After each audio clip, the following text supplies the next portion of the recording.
There's this one water bottle I'm using that's Ray's. It smells like mouth too much. Sorry. Not like good mouth every day. It's not Ray's. It's my mouth smell, but it's gross. Sorry. Anyways.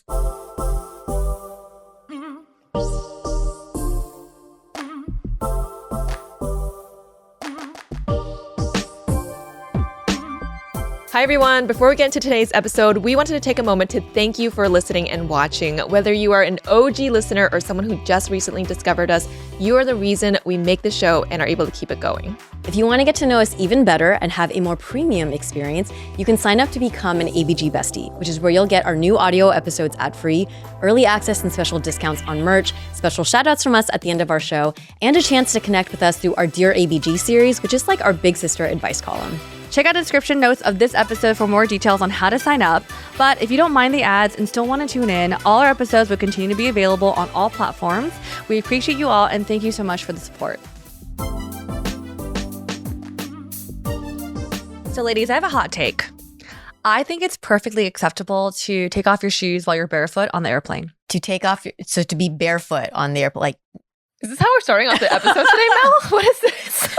Yeah. Is this a recent experience? Did you go on a flight and you I did take a flight to come here to LA to film this episode. And you took out your Did you leave your shoe? Yeah, was it barefoot? Okay, so I definitely have I mean, my opinion changed. I thought you were going to be like, I definitely have pretty feet, but okay. I actually think I have really pretty feet. I actually think you do too. Oh my God, your toes are really, they're I like just got them done. Gel, plum color. I feel like they're not like callousy, so no, I will they give you don't that. smell.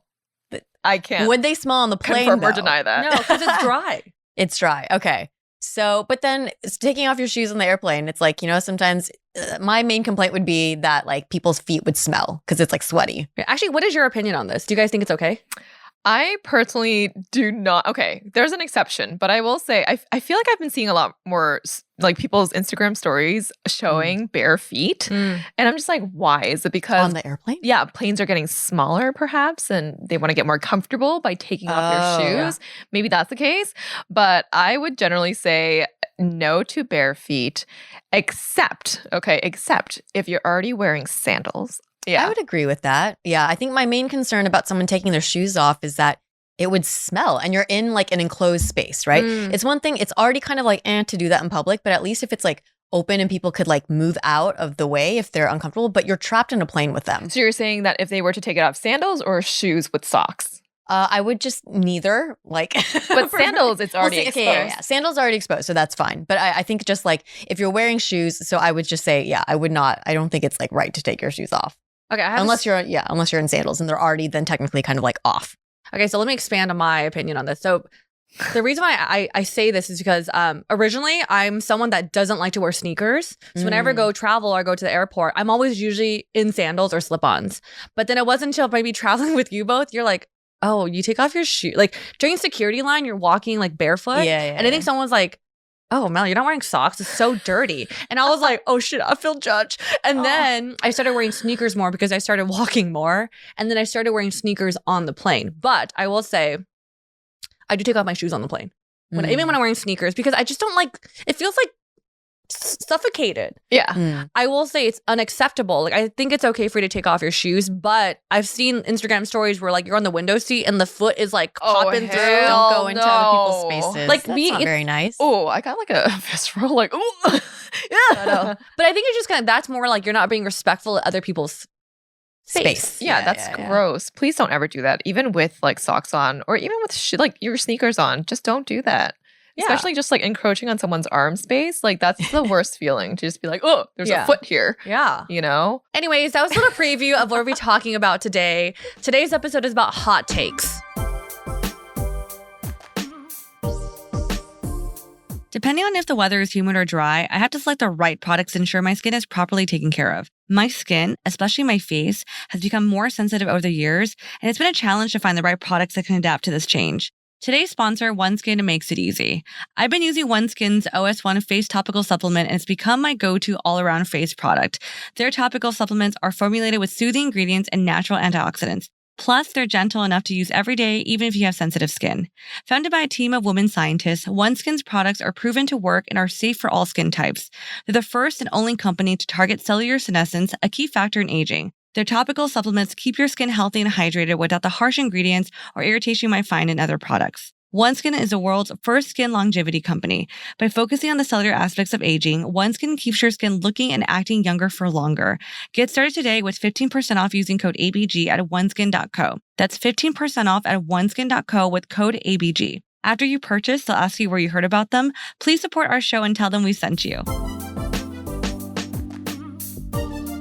I'm going to pull up our trusted resource, Urban Dictionary, and to kind of give you a little bit of definition. So on Urban Dictionary, the most upvoted definition defines a hot take as an opinion that is likely to cause controversy or is unpopular. A hot take tends to be provocative enough to compel people to share their opinion. So this episode, we're probably going to see a lot of like opinions in the comment section, but keep it respectful. So we're going to dive into that today. Yes, we're going to bring in some lighthearted yet provoking topics related to pop culture, food, trends, etc., and see where we stand on those. So yeah, let's jump on in. Okay, so the first section is like social etiquette, kind of like the airplane. So speaking on the topic of travel and airplanes, I saw this video on Instagram Reels and TikTok, and it went viral. A hot take, I think it's perfectly okay to recline your seat on an airplane.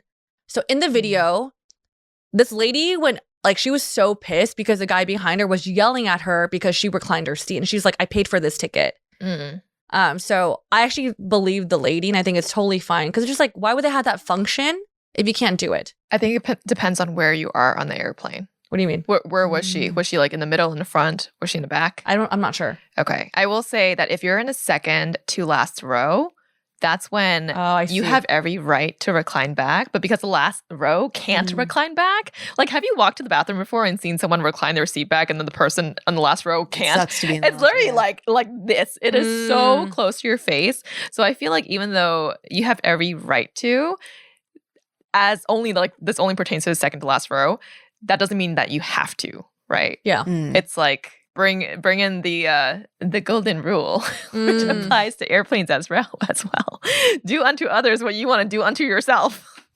Is that how the golden rule goes? As you want done unto you. But yes, yeah, applies to the airplane. But any other seat, I think it's okay. Got it. I would say it's about timing.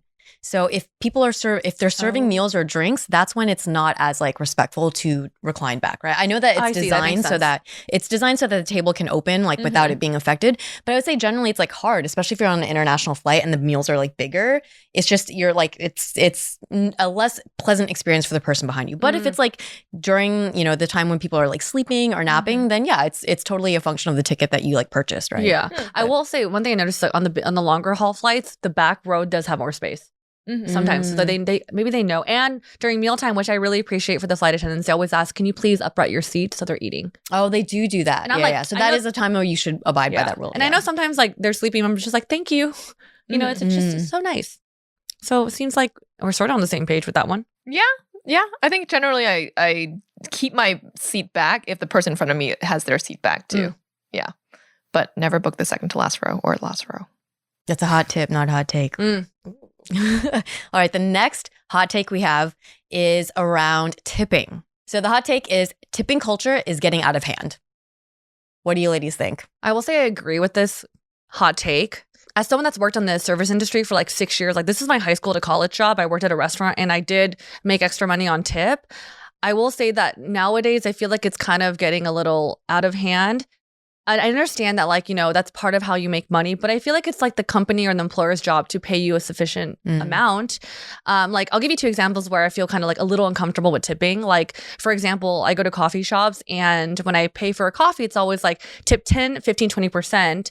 And I always tip, even for coffee, like getting a small cup of coffee. But sometimes I do notice that the person who's like serving me or like taking my order isn't the most nicest and they're just doing the bare minimum. But I also, whenever that screen pops up, I do feel pressure to give a little more when I don't necessarily feel like they did more than they should. A second strong example that whenever I see this, I'm just like, whenever I order food or food delivery, it's like how much you want to tip your driver or your person. Sometimes I'm just like, can I get the food delivered first to make that decision? But the tipping should be based off of the merit of their performance. Which you usually can do. What? You can do that. I don't see that option. I'm pretty sure you can. I think you can, but it's not the default. Like you have to go, it's not intuitive. Oh. So you have to, Or usually you can't close out your transaction until it's delivered, and it asks you like how much tip you want to include. Okay, well then I did not know that. So I know for sure you can do that with like Uber and Lyft. Okay. Yeah. Well, and it's like the same apps usually, right? Uber Eats, Postmates, and all of them. Dang, did not know. So well, now we know. Look at us learning now something I know. new. Yes, but I think before, I think that's the case. Yeah. Yeah, but before when I used to like when I see it, I'm just like, oh, like, and there are times where I tip more because I'm just like, oh, like it's just like they're doing so much, and then like maybe it's not their fault, but I'm like, I'm missing an. It's always like when I tip more, I'm missing an order, I'm missing something, and I'm just like, oh, like why did I tip earlier? Like I should have just seen everything first. So like I think in those situations, I'm like, can I make a decision later when it comes to like food delivery stuff? So that's just what I think. Yeah. I will say, similar to your first story, like recently I went to get a matcha and it was already $8 at this like bougier like cafe. And then I was like, okay, fine. But then the tipping, like the screen came on and instead of like the 10, 15, 20, it said 20, 25, 30. And that was they can set the most default, like egregious, just like what the fuck? Yeah. That I had ever felt. And I was like, I'm not going to tip this much. Yeah. So I did the shameful thing of like holding up the line and pressing other. Yeah. I was like, hell no. Yeah. And I calculated 18%. And I was like, I'm just going to give you 18% instead. But I think it is getting a little bit out of hand. It feels that way. And I kind of understand like the economics of tipping culture and why it is the case and how the service industry is so heavily reliant on tipping in order to like survive and make ends meet. So it makes sense. And I know you were saying like, oh, like it should be put on the onus should be put on the owner and you know, the business instead. But as the wife of someone who runs an F&B business, I also know that on their end, the cost of food has risen so much over the years. Like, I think at one point they said the price of chicken quadrupled. And then they're like, okay, where do we increase the prices? Do we have to cut wages and perhaps like employees and all that? So it is a lot of burden on the employer also, on like the businesses itself. But I will say that as just like a consumer who doesn't want to be aware of all that stuff, it still feels like a lot of the burden's being put on the consumer these days to tip more and to pay more.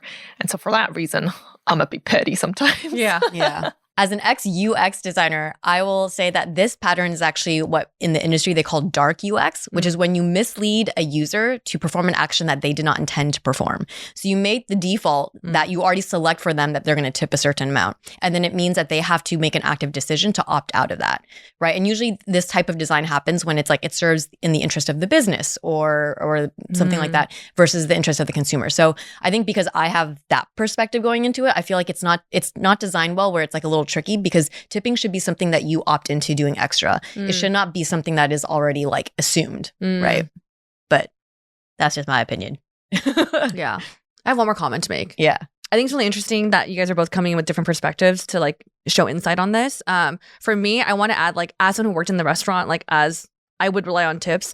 I think for me, knowing that I would get extra tip if I performed better, it encouraged me to be like a better employer. Like I'm like, I want to be extra nice to these people. But nowadays I feel like with like the dark UX you just said, it feels like it's kind of just assumed versus like, do you want to work on your customer service skills to earn it? And I feel like it's kind of not the same anymore. Yeah. So it's disrupting the like sanctity of tipping. Yes. Right.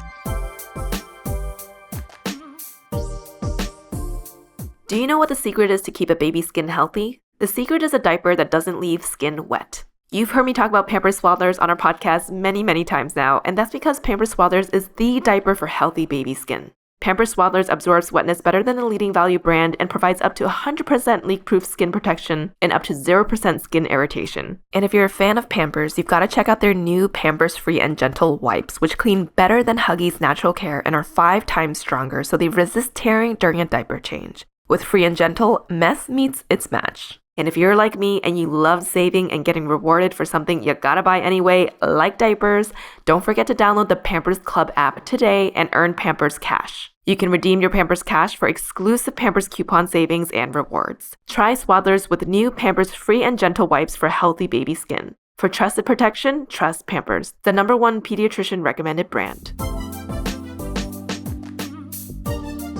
Okay, so for the next hot tip, so for my wedding, I only allowed kids of immediate family members to attend. No other kids were allowed.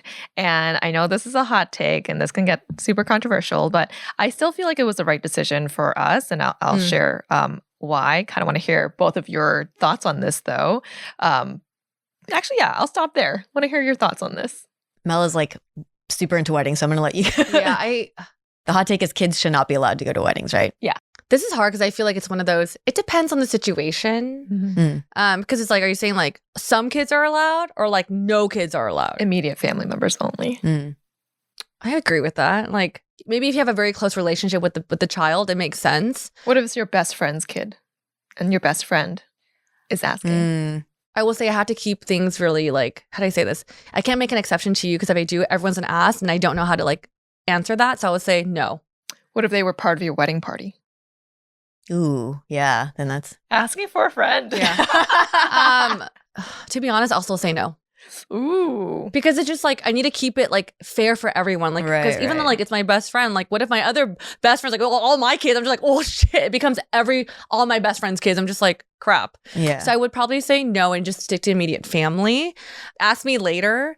So here's the thing where I get like, it's really biased because, for example, at your wedding, I thought it was super cute hearing your baby make little noises when he was like, mama, papa. I was like, oh, like I was like, oh my gosh. But I can only imagine going to a wedding and like a bunch of kids are there and you just maybe hear like a crying during the ceremony and it takes away from that like moment for the couple.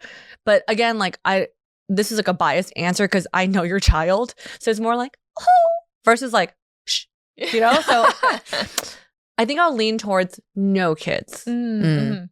I have kind of a mix on this one. Right? It's hard. Yeah, I think as someone is like who thinks about weddings, or when I thought about my personal wedding, I would prefer something very intimate and small. And I think that would mean like no kids, right? But if I get married, it will likely happen it will happen when I'm older. And a lot of my friends already have kids and there probably will be more friends who have kids. So if I want it to be a true celebration and I think just out of like convenience for parents too, like that's where it's like it would turn into a different type of ceremony, you know? So I don't know. I'm torn on this one. Yeah. Because here's the thing. The reason why I'm also leaning towards no kids is like when I talk to parents, they're saying like, I want to let loose. I want to have fun. I want to That's true. Sometimes party. they want, it's like a getaway for them, an opportunity for them to leave the kids at home. Yeah. Yeah. So that could be a flip. I don't know. Game day decision. Yeah. Well, your opinion. So for our wedding, like initially we were like, okay, maybe kids, right? But then when we came out the guest list, it was like over 300. Maybe even more like with the kids. So it was a lot, right? And when you think about it, like families, literally a couple will double in size. They have to have 2 kids or 3 kids. That's and true. all of a sudden it's like double for that group of people. And I will be the first to say like, once you have a child, like your family is a unit. You can't break that unit up except for at a wedding, right? Yeah. So there were some people that did ask me that were like, oh, could you make an exception? And I did have to say no. And I felt like such an evil person because I was just like, I'm sorry, like I can't say yes to you and be loose with you and not with like everyone else that is also asking. So that was a hard like foot to put down and just be like, no. But we made this decision for 2 reasons. One is capacity. At our wedding venue, it was only, I think it was like capacity like 210 and we pushed it to 225. So there was one point where we were like, oh, should we put one of the tables on the driveway? Like there was a slanted driveway. Oh, I remember that. And we were thinking about putting a table there, but we just squeezed everyone in so that no one was on the driveway. Like that's how much we were like desperately trying to fit everyone in, right? 2 is because I have definitely been to weddings with kids before. And like you mentioned, there were moments where it was just like the most significant moments, speeches and ceremony, and it'd be like a mini rave in the back. And you can try your best, but you cannot really isolate the sounds of kids playing and having fun and a good time and like crying, whatever they're doing with like the actual situation in hand. So I think that was something we definitely considered. And in the future, if someone were to tell me, you know, like, oh, no kids invited, even if it's someone's wedding, I would be okay with that because I know that it's their moment and not mine. You know, you're there for them, not for you and your family. If you can't make it, you can't make it, right? So, yeah, I'm pretty firm on that one. Yeah, to be okay with no kids at a wedding. So the next hot take is that people should be able to take grammar corrections without getting offended or defensive. Thoughts? As someone who has terrible grammar, I think. Oh yeah, what are your thoughts on this? Yeah, I'm like so bad at grammar, and I have a degree in communications, and I also read. I love that you had to like justify. I had to justify this to be like, you guys, I am educated. I think it's okay for us to get offended. Because it's, to be honest, it's like I'm reading to better by grammar. It's not getting better. So it's like I'm trying in other ways. So it's kind of, and I also feel like, yes, I have a lot of typos and grammar mistakes, especially on my Instagram story and my captions. And like my close friends will like, you know, they'll be really nice and help me edit. But I think if it's like someone I don't know, I'm like, it should be whom versus who or whatever. I'm kind of like, I'm sorry, I don't know you and who cares? Like, I'm not writing a book. This is not a professional publication. It's Instagram. So how would you want someone to deliver it to you? And would it only be friends that are allowed to? Yes. I'm only friends. Only friends. Because I take other people, or like if they're not friends, they'd be like, hey Mel, I just make like a compliment sandwich. Yeah. Hey, I love your sentiment here, but I think it's actually this. Yeah. And you're like, I don't care. Sometimes I change it because I don't want to sound dumb. You know? So then aren't you thankful that they told you? I think so, but I think for me, it's more like sometimes when I get these critiques, it's more like, hi, no one asked you kind of thing. And the way they deliver it to me versus like, it should be this. It should versus like, hey there. So how do you want friends to deliver to you if we hear something? I think it's more whatever your friends have been, whatever they've been doing, it's been working because they always do like, it should be this. Oh, LOL. Like they do it in this way where add humor. Yeah. And you know me, I like anything. Anytime you add humor or big LOL, I'll take it well. I think I'd be like LOL there versus there. Yeah. So I think heart. Yes. That's exactly how you should deliver it. But got it. Yeah. As someone who is like really, I don't know what the right word is. I'm like a grammar fan, or just like grammar stuff stands out to me. I'm sitting in between two opposites here. Yeah. I don't. It's just like when I read books, I will often find like edits and things like that. But even as someone even as someone who like really like those things like kind of naturally stand out to me, I don't ever want to edit someone or like point out an error unless it's asked for. Unless it's like a correction that I feel like is going to put them in a position to like insult someone. Like if they say something that's like socially incorrect or something, then I'm like, okay, then that makes sense to. But otherwise, if people are having a conversation in regular life, like there's no reason for you to try to edit or like correct someone based on grammar, especially nowadays. And like with so much in like technology and pop culture, there's like so many different slang terms and different like communities that say things different ways. Just because you have one understanding of grammar doesn't mean that it's correct for them and what they're trying to say or prove. You know, so it's like, that's usually my like kind of what actually is like the right way to say something anymore. I will say personally for me, if I am saying something incorrectly, I would want someone to correct me. I would want someone to tell me.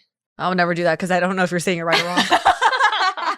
Like obviously the delivery matters, right? So how you tell me matters, but I think I would prefer to be corrected so I don't make that mistake again in the future. Because if I knew that was the person's intention. Yeah. Usually in conversations, it's like if someone says something in a way, I'm like, maybe that's like the slang they were using. Have I said something ever where you're like, Helen, I should tell you, but I shouldn't? Wait, okay, dumb question. Yeah.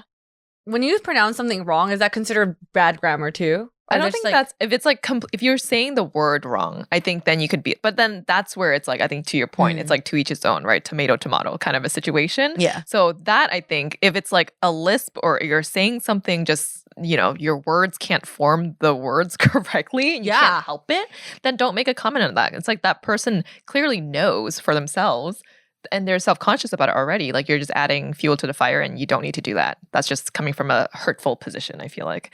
So for that, I would say keep those comments to yourself. But personally for me, right, everyone's different. I would want to hear anything that I'm saying incorrectly or using any words incorrectly. Yeah, so tell me y'all. Is our...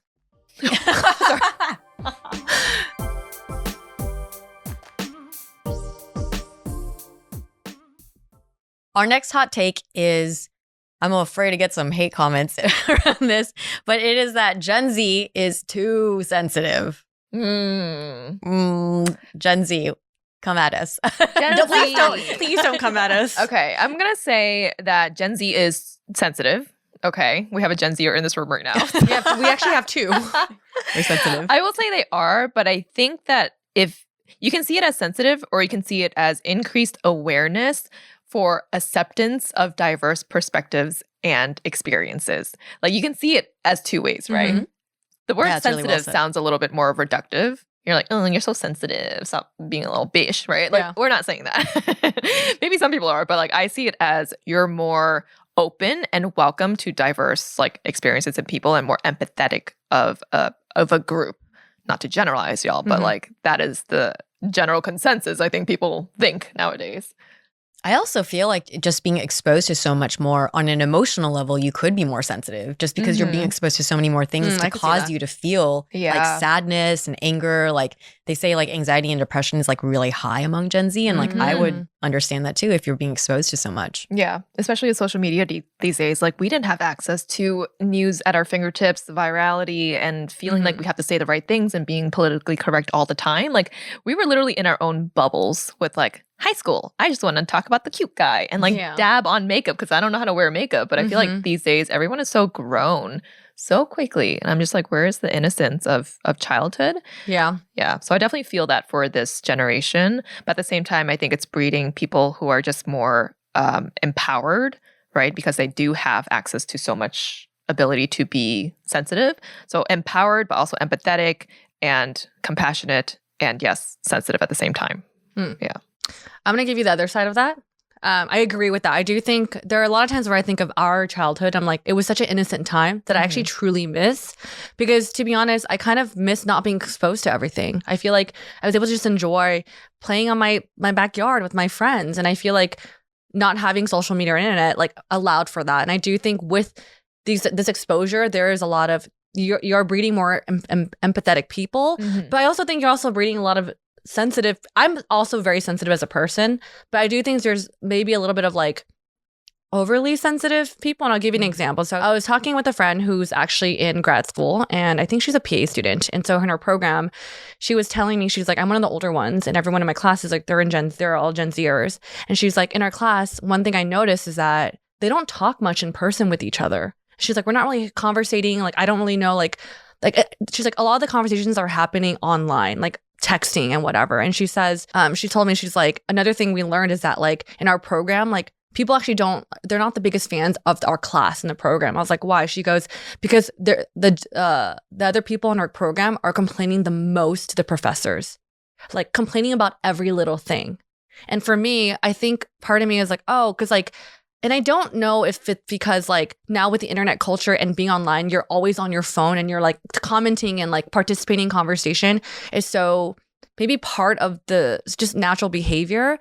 But I think for us is like maybe the thing she said, like they complain about, I was like, we would never complain about because it's just part of the it's just part of the experience. Like, so it's like, I think they nitpick almost every little thing. And then it's just her experience. When I heard that, I was like, oh, that is interesting. So she was saying like, it's a collective thing that happens. And I was like, oh, so just an observation I have like find kind of fascinating. Yeah. I don't have the exact details where like where the sensitivity feels like it's like kind of negative or it's not like productive. Or it's like not accepting the reality that's given to them, which I think leads to a lot of disruption, which can lead to literally Positive changing change, up. Positive change over time, right? Perhaps. I mean, I always look at things positively. So I'm like, oh, maybe that's a good thing that they're complaining because maybe something's not going well. There's that, but I think sometimes like, how do I say this? But maybe this is me being such a millennial, but like, why it's kind of like the situation where it's like, don't fix what's not broken. Like, I understand if things are like corrupt or things are like messed up, say something. I totally agree with that. But sometimes just like, things are fine. Why say something? Like, things are okay. I think a lot of people do see college as an institution as being super backwards, though, or outdated. It's not okay in its policies. Yeah, but I don't. So I'm not sure what the actual details of what they're complaining are. But I could see that. I could see two sides of I understand like how wanting to like evolve something, and we always say like the system is broken, but I think parts of it's like there has to be a balance, and like I don't think one or the other is right, but you have to evaluate every situation. But obviously I don't know the details of like what happened with my friend, but I was like, oh, that's interesting. As she's like noticing like it's just like through her experience, she's like, I'm just noticing like this collective. They seem to be very sensitive compared to and she's a millennial. I mean, this is a generalization I've definitely heard before, but that Gen Z is lazier than past generations. I don't know. You tell me if you would agree. If you're Gen Z out there, if you would agree with that. I'm actually curious too. Yeah, like when it comes to work, and maybe there's a little bit of like, oh, I want work-life balance. I want, and of course everyone should have that, but like demanding that. It's so many things where it's like, I want so much more freedom than, the job actually offers in order to get the job done. But yeah, interesting Interesting. Yeah. I mean, I don't know. Just wanted to share a story. Yeah.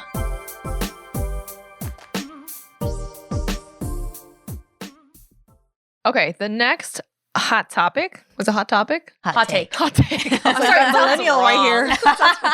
I look like I'm wearing Hot Topic today. Peanut butter is savory. Agree or disagree? Disagree. Our friends have a whole podcast of based I know. on this Savory or Sweet podcast. Shout out to Alyssa and AJ.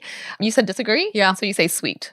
Yeah, I think it's because when I eat peanut butter, it's mostly with the sweet thing. Like with yogurt or for dessert. Like I always pair it. I know there's like sesame peanut noodles, but I usually still associate like sweet stuff with peanut butter. But is that complimentary or is it sweet and sweet? Or is it savory complementing your sweet? When I taste it on my tongue, I think it's sweet. Like I feel like it's leaning towards sweet. What about you, Jay? I say savory because it's peanut. It's a nut, and it's more. I think it goes under. What is the flavor profiles? Not umami. Maybe it's umami. It's like savory. I guess I don't know. I think it's Nuts are savory? yeah. I don't know. Are there any nuts that are Almond Not- butter? Peanut butter? Okay, I will say I'm going to be the tiebreaker here. Whatever. I say savory. Why? Actually, Alyssa and AJ, who is savory? Oh, No, I but- don't remember. But I would say that because our commercial peanut butter is riddled with sugar, and that's why we think it could be should more be sweet. sweet, yeah. But if you think about peanut butter in its natural state, yeah. The it nut. is more the nutty. peanut. Yes, Yeah. it's more nutty and not sweet. Not as sweet, right? So that's why I say peanut butter in its natural state is more savory. But if you add a shit ton of sugar in there, of course Then it's it's going gonna to be take sweet. sweet. But come on, yeah. didn't you say is peanut butter sweet or savory? You just said peanuts. That Peanut is butter. true. That is a good So peanut distinction. butter is Yeah. sweet.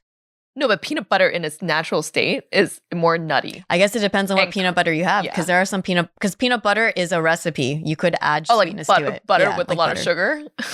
What? What? I'm curious. Do you think peanut butter is sweet or savory? Let us know in the comments. Actually, what do you guys think? Savory. Savory. Savory. Bam! 4 out of 5. I don't know. Whatever. I'm here to give an opinion. All right, the next one. Stanley Cups are overrated. What do you think, Jay? So my gut reaction. Not sponsored. My gut reaction is like, yeah, totally. Right. Like you see them everywhere. What is so special about them? But the thing that makes a product or a design successful is that you spot a very simple insight, which is the fact that people want to have big jugs to carry a lot of their liquids, but they need to be able to fit it in their car, and none of the cups were designed where it could. So the fact that they found some simple, like really, really easy like switch to do that is pretty genius. So in that sense, I would say it earns the hype. Define Stanley Cup. Because because- I like the single. Define. I like It's right the here. single. Because This is I- defined. I have an Amazon brand- dupe. That's true. for Is it Stanley the Cup. is it the Okay. design or is it the brand? Yeah, is it the design or is it the brand? How's your dupe? It looks like Wow, it's a this very good without distinction. Stanley on it. Okay, what do you think? Okay, so when I think of Stanley Cup, I think of this, like the brand Stanley. Okay. And for me, like I think it's super like I switched over to this design because I needed it to fit my car. So I think it's great. But I saw this video of women going crazy at Target for the Valentine's Day one. I'm just like, bruh, it's pink.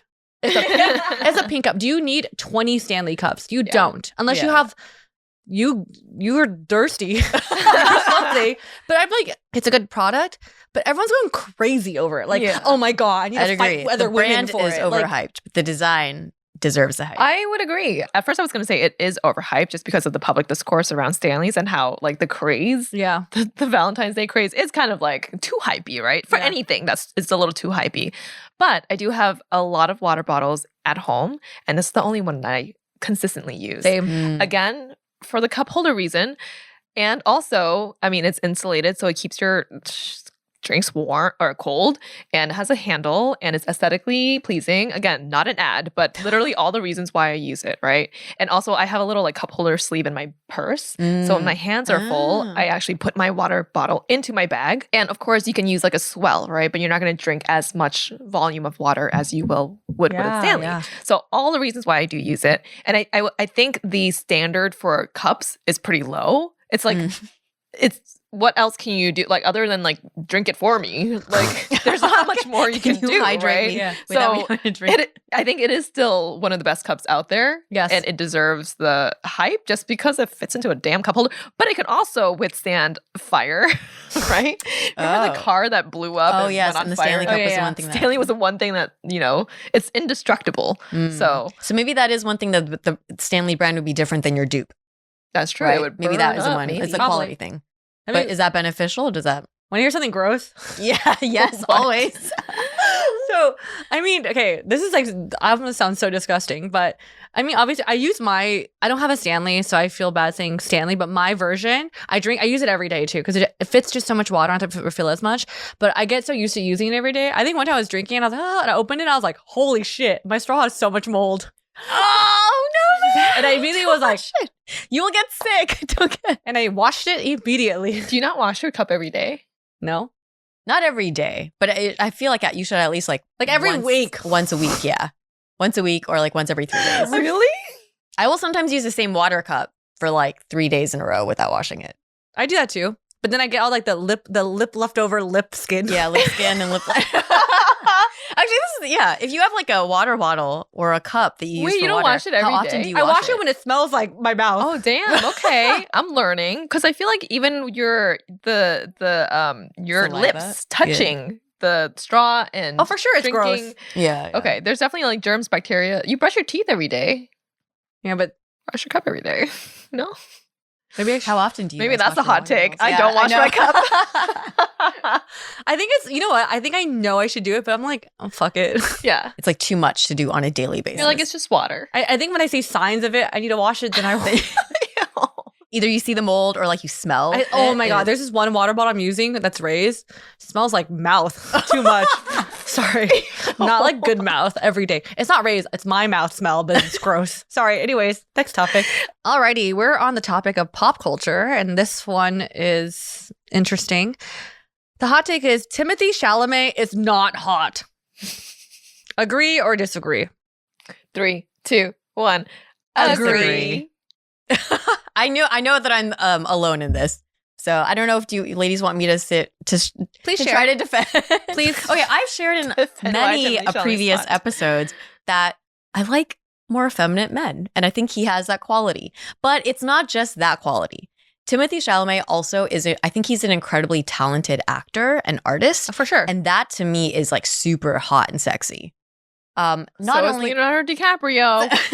this is true. Yeah, Current day. that alone is but I think it's the combination of someone who's like super talented and like not quite mainstream, if that makes sense. He's I think, super mainstream. Oh, yeah. Okay. Well, maybe no, I mean his look. If we're talking about his look, he's not like mainstream hot or the way that someone would define hot. It's a little bit like it's different, right? And I think that's why I like someone who has like the talent and the ability but has like something about them that makes them a little bit of an underdog. Then you could be dating a lot of different people. Then. Yeah. But you're like, I don't want a hot guy. I want someone who's not hot. No, but I actually do find him hot. I think that's. Oh, okay. Yeah, What are certain features that you find of his okay. that are hot? I really like His hair. Yes, He has a lot his of hair. hair. I could hair break is his one. bones. He's so fragile looking to me. I think but he's pretty tall, right? I don't know. I like I the tall and actually lanky don't type. know. Yeah. Now I'm I think- curious. I'm curious how tall he is. Okay, so I would say his hair, his eyes, like it's always like that's like a very like his eyes are so like piercing. his eyes will look deep into your soul. I will yes. say that. And Yes. that I think is very hot. Chris Hemsworth's eyes are like magnifying He's to me. 5'10". He's 5'10". Okay, so Yes. like not super tall, but definitely not short, right? Yeah. Like, that's a substantial height. Like if someone was standing next to you 5'10", even if they're like of a slender like build, like I feel like that's There's other men who are 5'10". Yes. That's the thing. It's like I don't. but it's not because of the like but yeah, there's I don't know why I just find the like slender kind of more effeminate look to be hot. That's just her. That's kind of my I just taste. wanted to. Yeah. That's her type.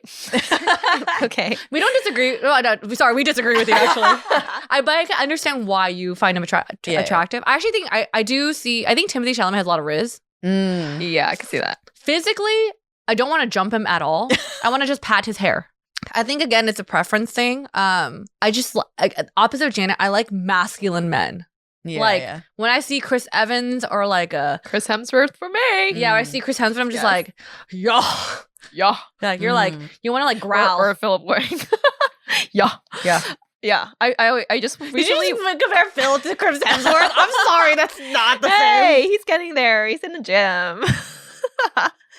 But I recently saw Willy Wonka and that like solidified it for me. I was like, Wow. did you see Willy Wonka? I have not seen it, but I actually feel like that would probably reinforce my attraction because I like I like the eccentric and a little bit of different. And I do. It's like it's not even just that we have different. Yeah, like Chris Hemsworth and Evans. I actually am not like I don't find I understand objectively why they're attractive, but that's like also not what I'm attracted to. Thor, Captain America. I don't know why. I don't Willy find Wonka. that.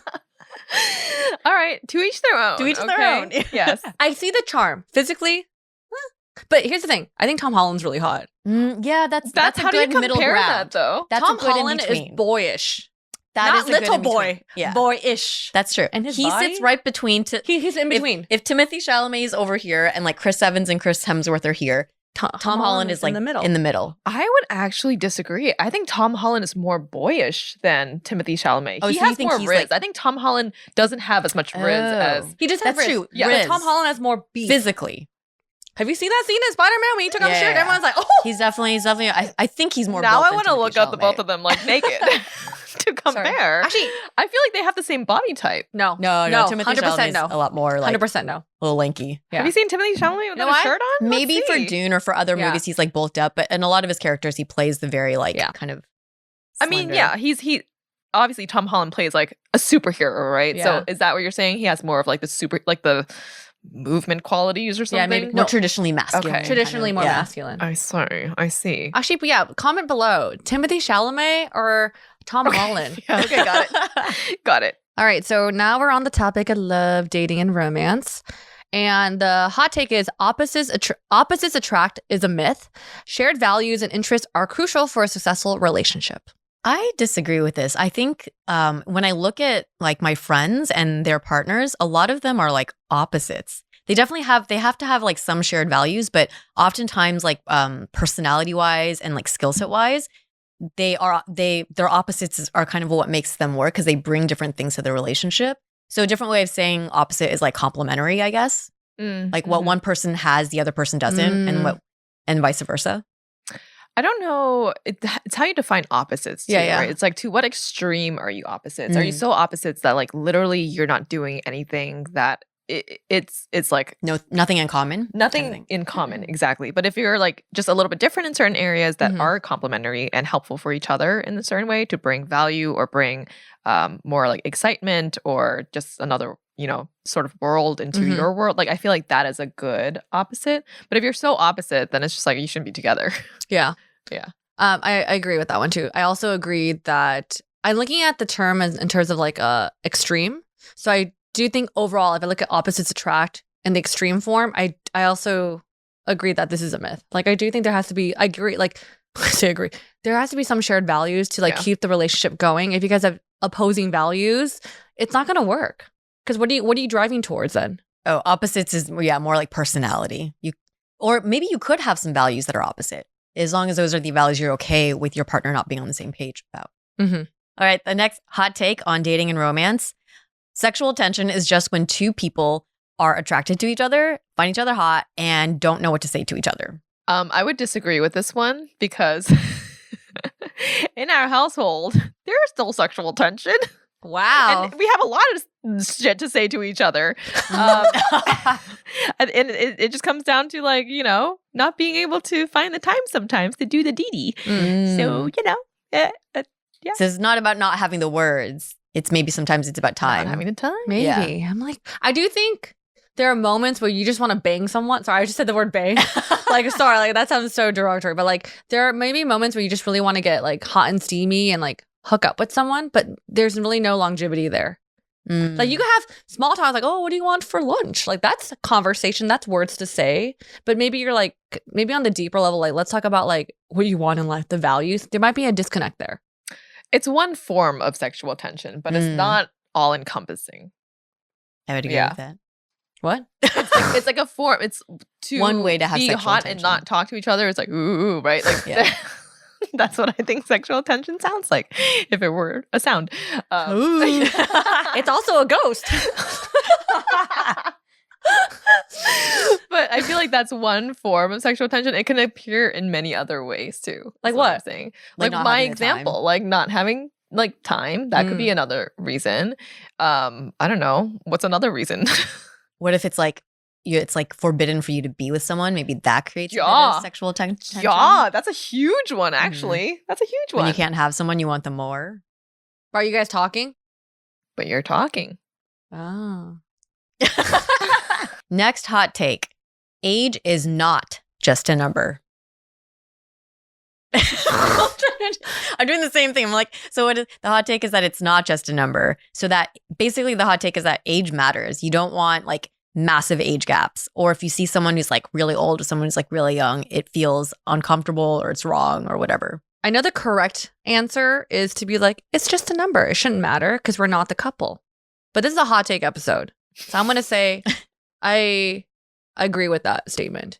I think it's me. I don't know why it's a personal, maybe it's my own. I mean, I never dated someone who was like 30 years older than me, but it does make me feel a little uncomfortable when I see a large age gap. I think it would make me feel a little bit like, oh, interesting. But I think I am of the camp of like, well, I don't know what their relationship is like. And if both of them are of age, someone way more above age. Yeah. But like that is, I can't judge their relationship because I'm not them. Yeah. Like that's just how I feel. So I feel like whenever we see celebrities, wasn't there someone recently that we were talking about? Aoki Simmons. Her daughter is dating like a much older man. Oh, she's a daughter. Kimora Simmons' daughter's Aoki. Kimora Simmons. Okay, yes, Aoki Yeah. Simmons. And she's dating a much older man. And there are images of them like making out. I'm just kind of like, ooh, grandpa. You know, like there's that feeling. Yeah. But otherwise, I'm like, hey, if you're happy, you're happy. Yeah, That's how I feel. Can I add something? I think it becomes maybe uncomfortable for me when I know the female is much younger and the male is like much older. Like, and when I say younger, it's like they're 18 or she's 21 and he's 63. Mhm. And I'm just like, and I understand everyone develops differently, but I think about when I was 21. What did I really know about myself? What did I know about the world? And I knew in some, but I feel like I know more now in my mid to late 20s to like 30. So I think once you hit a certain age, it becomes a little, for me, a little bit like, oh, okay. But then when I see someone so young with someone old, you're like, ooh. Or some can argue, like, for example, Dane Cook and his wife. That's another example. I think he met her when she was like 16 and then they waited till she was like 18 or something to get married. And I'm like, and then your question, like, did you actually groom her? Right. Or were you waiting for her to be legal? Which I think I'm like, I guess that's okay, but it makes me feel uncomfortable. You're waiting, like you knew her when she was young. You're waiting, like it just feels weird to me. Yeah. I would say without addressing like a personal preference, like if you're saying age is not just a number, meaning that it is significant, I think it does make a big difference in a relationship, right? When you're of like a similar generation, That's true. similar exposure, and then when you have very like age does create very different experiences. So I would say, yeah, it does matter. But yes, I always to each their own unless there's like a level of safety there that's compromised. I think if it comes to your own like children, right? Like how would you feel about that? That's where I would probably feel like probably not okay with it. Yeah. But if it's someone else's relationship, I'm like, your parents deal with it, you know? Yeah, like, yeah. I'm not dealing with it and I'm okay with it. Would you feel uncomfortable with your son dating like a much older woman? I would be curious about why, and I would probably ask more questions than if they were closer in age. And to try and really understand the relationship and what her intentions are and all of that. And if at the end of the day it's like, this is true love, then I'm like, okay. Okay. I think I just have to accept it. Yeah. I guess. I don't know. Let's cross that bridge when we get there. Well, that is today's episode where we shared some of our hot takes on pop culture, social etiquette, food, things, a whole bunch of different topics. Thank you for listening. If there's anything that caught your attention, share your reactions in the comments. Maybe we can get some conversations going. Curious what other people's hot takes are. Also, just a general reminder, please be nice and kind in the comments. This is just our controversial take on some of these topics. But yeah, be friendly in the comments, please. Share your comments in a respectful way and for conversation and discussion, not to be rude or to minimize anyone else's opinion, please. Yes. How often do you wash your water bottles? What's another one? Timothy Chalamet or Tom Holland? Or Chris Hemsworth. I mean, that's an obvious answer for me. And with that, we'll catch you all on the next episode. Bye.